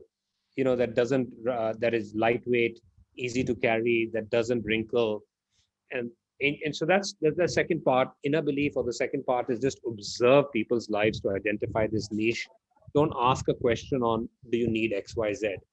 And then the third most important, I started, my first slide was, Nicobar is an organic forest, not a manicured garden, which is, if you launch and you listen to the consumer, you will evolve your product and service in the right direction, which I think is the most important. So after launching, we realized that we're a great brand for everyday gifting. And we're really, now gifting is almost 30% of our revenue, right? And we didn't know that at the start. Suddenly we've realized that people love accessorizing with Nicobar, and jewelry is becoming a larger part of our collection. So I think that organic nature of growing by constantly listening to the consumer after you have a product is as important as before. Does that answer the question, Niket? I think, of course, it does. I mean, there's again one road, which is the organic road, and as you said, following the belief, and the other probably is the one where you want to do the research method, which is more theoretical and which is what the kids have been taught about. Yeah. So it's just finding the balance with Rahul, which I think you've really tried nailing it. Yeah, and I think you're right, Niket. It is that balance, and just being aware of when are you acting out of inner belief and when are you acting out of market research. I don't think people spend enough time on the inner belief. Perfect. Thanks, Rahul. Yeah. We have a few more questions from the participants. So, Anita, you may like to go next.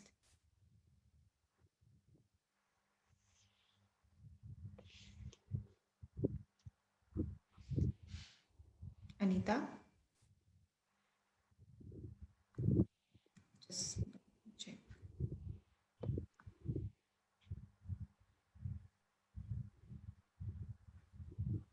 Okay, so we have... Hello. Yeah, you able to hear me? Yeah, this is Anita from Mangalore. I have a question for him. Yeah, sure. Yeah. Hello, sir. Hi, Anita. Call me Rahul. Yeah. Yeah, hi, Rao.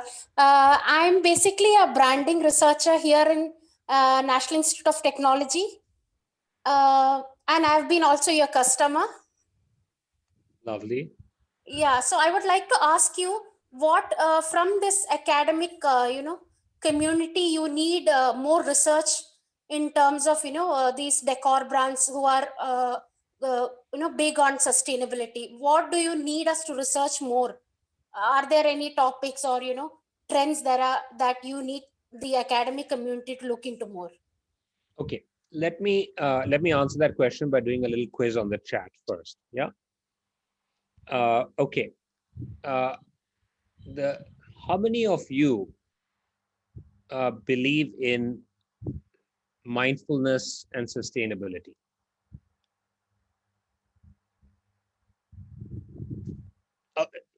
Okay, everyone does. Okay, can some people be who don't believe?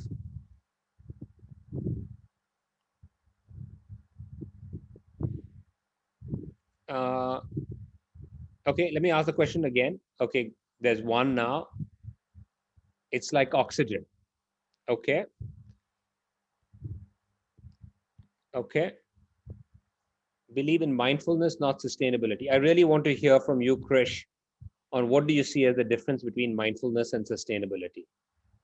Because, and then I want to hear from Rohan. Mindfulness, no, but sustainability, yes. Okay, can Krish, can you give the mic to Krish? I'm very interested in this because this is something that we talk a lot about, both mindfulness and sustainability at Nicobar, and I think the audience will find it useful. Krish, can you articulate either? Hi, sorry, this is Shreya. I've forgotten to change the name and Okay. I'm sure as Krish. Yeah. So I do believe in mindfulness. I do realize what we're doing, what's really happening to the world with the kind of actions that we are taking, and I am mindful about curbing it at my own level. But I just feel sustainability comes at that cost, which may not be for everyone. Right. So even though it's we are mindful in our own ways, if you're looking at the larger market, maybe even a bit of mass premium market, sustainability does not fit in. Got it. Lovely. I do want to ask Kaushik, you have questions, but before your questions, can you explain what your view of mindfulness is? Kaushik? Hi guys, this is Kaushik. So basically, mindfulness is being one with everything, right? Understanding and loving everything around you, and that's the only way you know how everything works. Yeah. Okay. The reason I asked this question, and Anjali puts in a really good point, that Look, mindfulness and sustainable consumption is limited only to the elite class and it's supply driven. See, look, India is a big market, right? Uh, we have 1 billion customers. I think for all of you, there is enough mindful customers in India to justify your business. Uh, very few businesses, I don't know, but I can tell you that, it takes 50,000 customers to be profitable if your customers are going to buy from you again and again. So now, who on this call doesn't believe that India has at least 50,000 mindful customers who you can reach? And even if maybe there are 1 million. So look, I'm in the minority when I say that I know that the business, if customers buy from you again and again, with 50,000 customers, you can be mindful. And I believe that there must be at least 20 times that, if not 100, at least 20, 50 times that. So, I'm not sure that one cannot, I believe that you can build mindful, sustainable businesses in India and that there's enough people here. So the problem is not the people, it is the product and the authenticity, the design, the quality, in my view, right? And the reason I asked that question, I forgot who asked the question. I think it was Anita. Anita, I think the question to research is, what is it that is stopping an audience? Over here, everybody basically says they're mindful and sustainable. What is it that is stopping people from buying or paying that little extra to buy products that are mindful and sustainable? Is it that they're not aren't educated in the right way? So is it that brands are not educating them in the right way? They're not doing the right things to raise the perceived value? But to me, that is a critical question. If people are so skeptical, I think there could be great research in what stops someone who probably claims they're mindful or sustainable from actually investing. Because at the end of the day, maybe that same person, and I know people like this, who choose to buy one mindful product instead of 2 products. And so I fundamentally believe that, economics is a part, but there might be something else. Does that answer your question, Anita?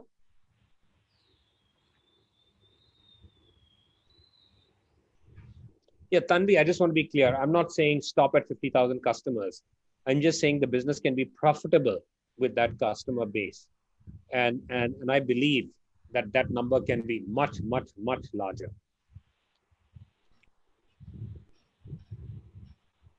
So can I ask my question now? Sure. So basically, we've started a hemp company. So since the company is so stigma driven in India, and people think hemp is cannabis, and they think that it just gets you high, how do I go about and break the stigma and convince people that hemp is not bad, but it has a lot of other benefits too, except for the psychoactive element it has? Look, I think that journey has already begun. I mean, I think there are a lot of brands that are actually using hemp. We're wanting to use hemp, but we never found something that is soft enough on the skin. We did find something from China, but we didn't want to bring it in from China. We wanted a great source in India. And so I think that journey has already begun. Look, it. When Nike produces ads or campaigns, it's just stunning. And I think if Nike did a campaign around hemp, people would start seeing it. Believing in it. We are not, honestly, we keep putting it on the external world, but I don't think we as brands are doing a good enough story, telling the story in powerful, emotionally connecting ways. And of course, you need some budgets to spread the message. But I think far too many people spend too much time on the distribution versus the content creation, and being imaginative, authentic, thoughtful about the kind of content that is created. Okay, so you're saying everything, the stigma breaking is dependent on the content you provide to the customers. Stigma breaking is changing the perceived value, right? Yeah. It's changing the perceived value. That's why I introduced that framework which is borrowed from a professor at NYU, Professor Scott Galloway. And look, while I keep talking about this concept about having mentors but being mentored. Last month I took a 3-week course on branding, with this professor online course, Professor Scott Galloway, and that's where this concept of the cost, price, and perceived value. So I do think that a lot of the questions over here are, I think this may be a nice takeaway for everybody on the group. What are you doing in your brand to increase the perceived value? So at Nicobar, by opening in Khan Market, we raised our perceived value. By doing a pop-up at Kochi Biennale, we raised the pop-up our perceived value. By investing in tencel, bamboo, jute, organic cotton, we raised perceived value. So, I think this is a great question that founders can always ask. What am I doing in the business? What is my team doing in the business to raise perceived value?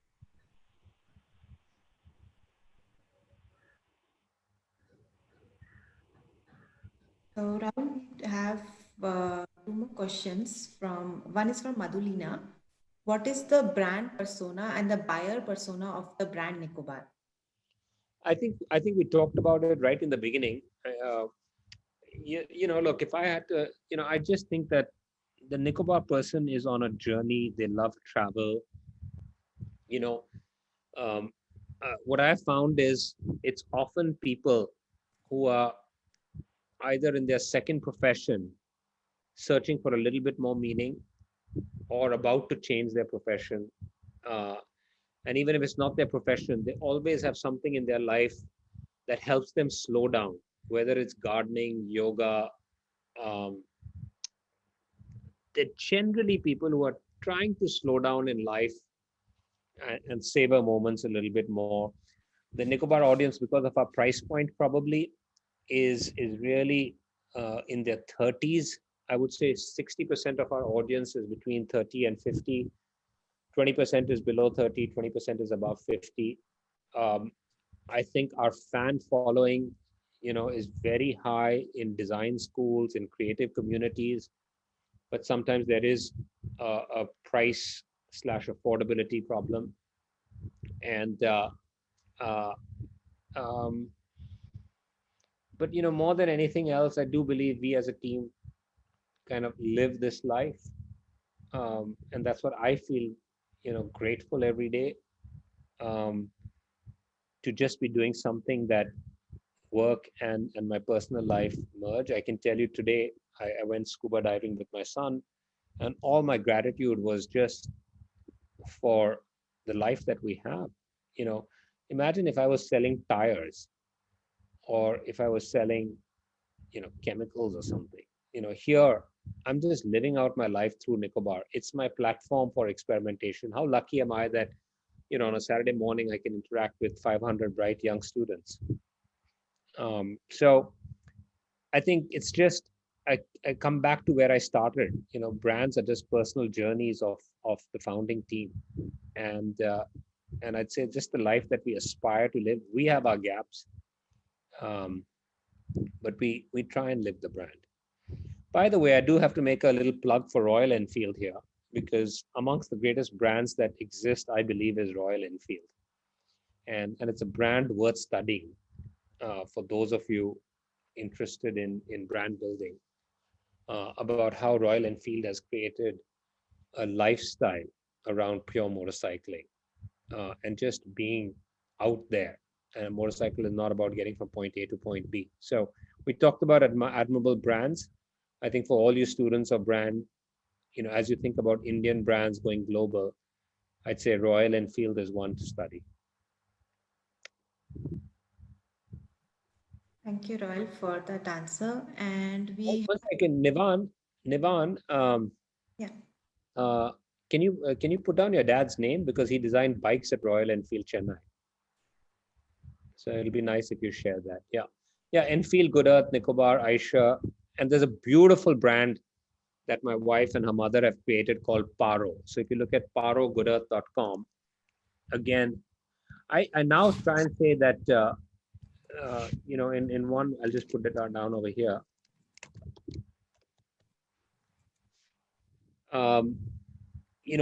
Good Earth is, I say, heritage India. Nicobar is contemporary India, and Paro Good Earth is spiritual India.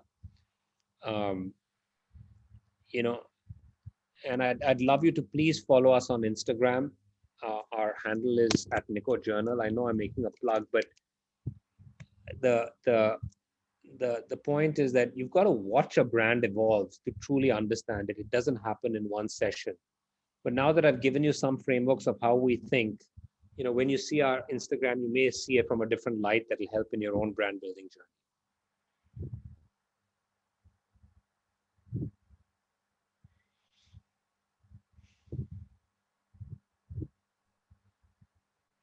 Ria, So yeah, I do have to get to my kids, so maybe we can wrap up in 5-10 minutes.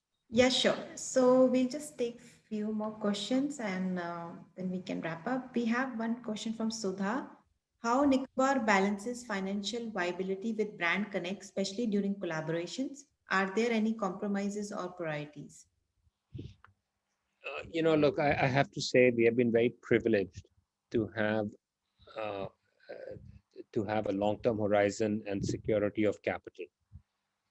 That said, every single day I try to run it as a startup. I don't take a salary. Um, uh, we are careful about our hiring decisions. Um, so look, I can tell you, uh, we all look for certainty in life, but the real answer is to learn to live with ambiguity. And back to Krishnamurti, really accepting I don't care what happens. Similarly, anybody who tells you there is an answer between financial viability and brand building is wrong. You just have to find your own balance. Uh, it is depending on where you are, depending on your capital, you will make some choices. So I just say that run, no matter how much capital you have, run with a lean mentality. But I highly encourage you to think about how can you get a little more capital. It is a skill to get it. It is a skill worth developing as an entrepreneur. Um, uh, and so please, think about getting early capital, at least from friends, family, people who believe in your values, believe in your purpose. Or look, what I did is I chose to work somewhere else and save some money before trying to launch something. So go learn somewhere, save some money somewhere else, and maybe that's another one. Look, a lot of you have asked me for, I love interacting with students. I'm absolutely happy. My purpose in life is to dedicate 1 hour a day to help others. And so I'm absolutely happy. I do apologize because I'm not very good on email. So please do write to me. And ideally, if you can do it over the next 48 hours, that way I know to look at the emails over the next 48 hours at care@Nicobar with Shopify Digigrad, Rahul Rai in the subject line. And yeah, I'm happy to brainstorm with some of you. I'm happy to share what I know and learn from all of you. Yeah. Thank you, Rahul. So I think we can take one more question. Yes, we have one from Harsh.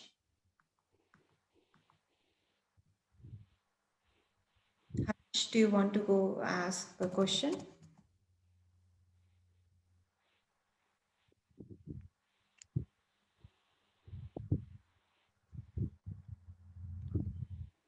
Ria, you have unmuted me too, so I have a question. If you Okay, yeah, you want, can I go can go ahead. ahead. Yeah, Yeah. please go ahead. So, Raul, I have few questions that I'll quickly ask you.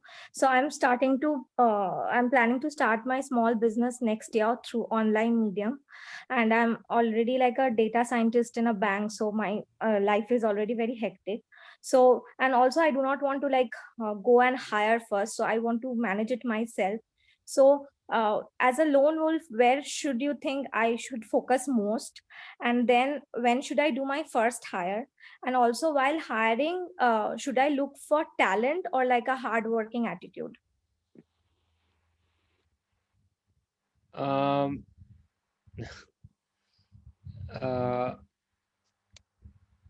just 1 second.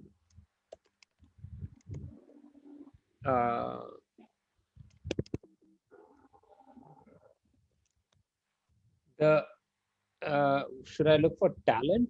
Should I look for talent or hardworking attitude? Yeah, because sometimes I see, like in my corporate life, I see that some people are really talented, but they do not want to work. Uh, like they're not very committed. And like some people are medium talented, but they have really commitment that whatever you ask them, they will do it no matter what. Um, Look, firstly, I mean, I'll just tell you this. Jack Welch from General Electric had this framework. If you can think of a 2x2, on the x-axis is, let's say, culture/attitude, and on the y-axis is talent/skill. So obviously, in the top right corner is people who are highly talented and who have a great attitude/culture fit. Yeah, those are what we call your stars, and you should do everything to retain them. On the bottom right are those who fit your culture, are very hardworking, but may not be having the right skills.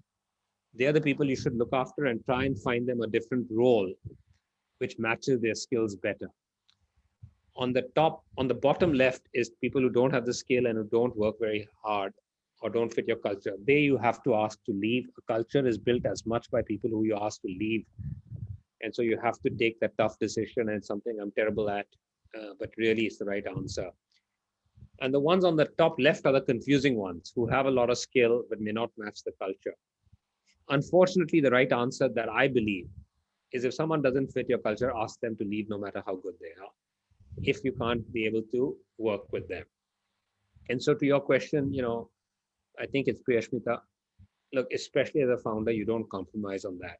You cannot hire anybody who's not in the top right. I would say, just wait, just wait, just wait. You're not looking hard enough. But your first 10, 20, 30, 40 hires have to be in that top right corner. At least you think they're in the top right corner. We put too many conflicts about talent or hard work. No, stop using the word or as an entrepreneur and start using the word and. Okay. And especially in the beginning, I can tell you the Google founders, they interviewed at least the first 1,000 people they hired. And so again, going back to my analogy on the coach, you have to spend time. Don't compromise at this stage. Yeah. And when do you think is the right time to hire? Like I was thinking I'll have some profit and then I already have capital because I'm already working, but should I spend that capital to hire someone, or I should try to do it as much as possible myself? And then when my business is generating profit, then I should start hiring. And like, yeah. There's no right answer on this, Priyashmita. It depends, again, as my son Raghav said, on knowing yourself. The way I look at it is, I look at when I hire someone, I know that I'm hiring because that person is going to earn much more than the salary that I'm paying them in terms of bringing value to the company. So it's a very personal decision. As I said, I think the greatest entrepreneurs found great talent early. Okay. And when you are managing it all by yourself, like at the start, then what is one thing you should really focus on? Like customer experience, or what do you think? Or I think it's all about customer experience. I keep going back to, you either focus on really listening to your customers, you focus on your purpose, the why of your existence, you focus on the team that you're building. And so it's the same things I've talked about. It's actually quite simple. The why of your existence, listening to your customers, making sure you're hiring the right kind of people, making sure you're building the right kind of culture. okay. Thanks, Rahul. Thank you, Rahul. So I think we can start with the end of the session here. And also, everyone, before we conclude the webinar, I would like to share a Facebook community group where you will have a lot of like-minded entrepreneurs and independent business owners. So you can also ask your questions and post it there. I've shared the group link in the chat box, so you can ask the questions and we'll answer them for you. And also we would like to request you to also fill up a feedback form for the session and provide us a feedback so that we are able to guide you better next time.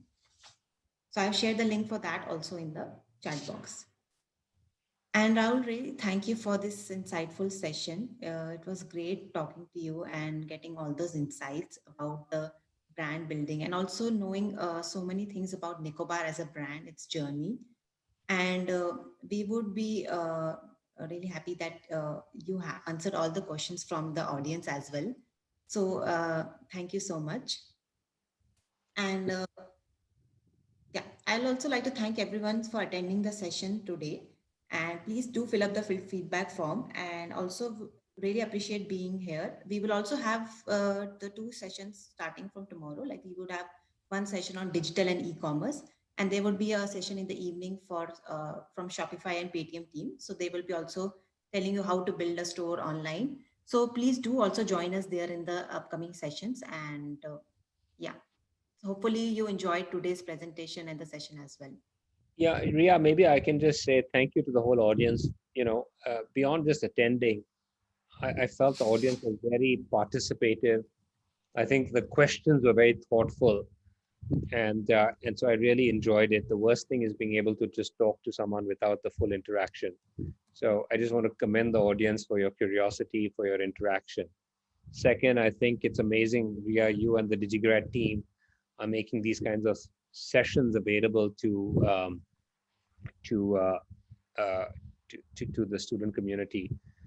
And finally, both Shopify and Paytm, I do want to say that I think Shopify is one of the greatest companies of our generation. Do study them, study their philosophy. As an entrepreneur, it's a great platform to get started with. Nicobar is in the process of migrating our site to Shopify. And so it truly, I think just just look at how Shopify's vision has evolved, look at the culture that they're part of. Paytm also is an amazing story from India. It's in an incredibly competitive space, but I think try and find, great, you'll obviously think of great brands, but also think of great entrepreneurs and their journeys. And I think both the Shopify and Paytm entrepreneurs are just some amazing people whom you should get to study a lot more about. So, we are really looking forward to our migration on Shopify, and that's part of the reason we do these sessions. Thank you so much, Rahul, for the insightful session. And also, I would like to thank our other workshop partners, Shopify and Paytm, for conducting this session and helping us organize this as a whole. So, thank you, everyone. Thank you, Rahul, so much. Yeah, I just want to say that I'm not responding to any of the messages I've got directly, but please do write at that session, care@nicobar.com with Shopify DigiGrad and Rahul Rai, and I will try and get back to you. So I've not taken any notes from anybody asking questions here. I'll just await emails. Yeah, sure. Thank you so much, Rahul. Thank you. Okay, thank you all. Have a lovely day, lovely weekend. Stay safe. Thank you, everyone. Bye-bye.